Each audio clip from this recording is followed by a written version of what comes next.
jointly on these matters with the Special Representative of the United Nations Secretary General for Iraq, also with the Special Envoys of Secretary of State Clinton and High Representative for Foreign Policy and Security Policy of the European Union over the past few days.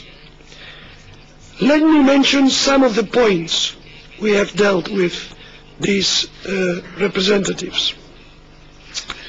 As Ashraf residents and President Rajavi have declared countless times, we want a peaceful solution that protects both the lives, the human rights, and the dignity of the residents. They are brave people, they are committed people, and we all know they will never relinquish their ideals to save their lives. The issue of Camp Liberty turning into a prison or not should be given special attention by the United Nations representative in Iraq.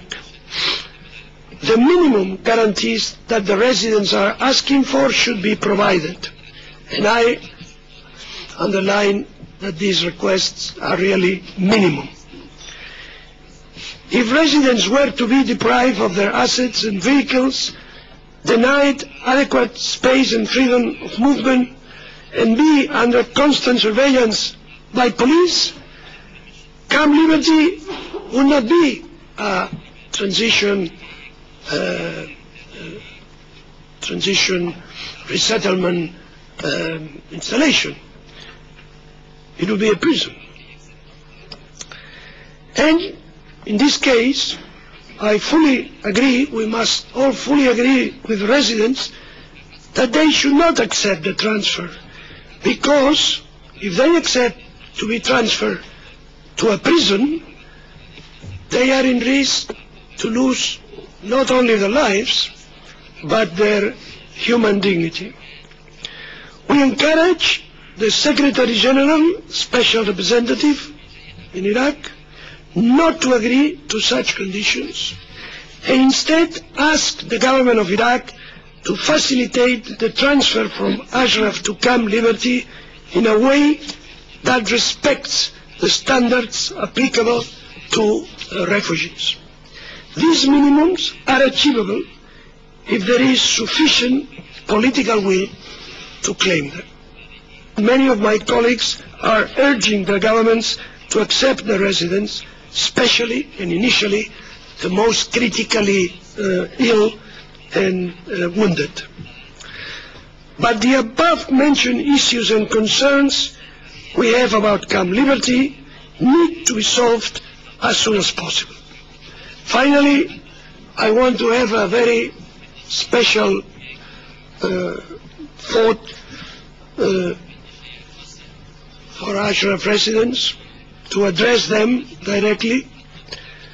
Dear friends in Ashraf, you have provided us with one of the greatest examples of resistance in modern history, 33 years of struggle against cruel dictatorship, intensifying these last 9 years.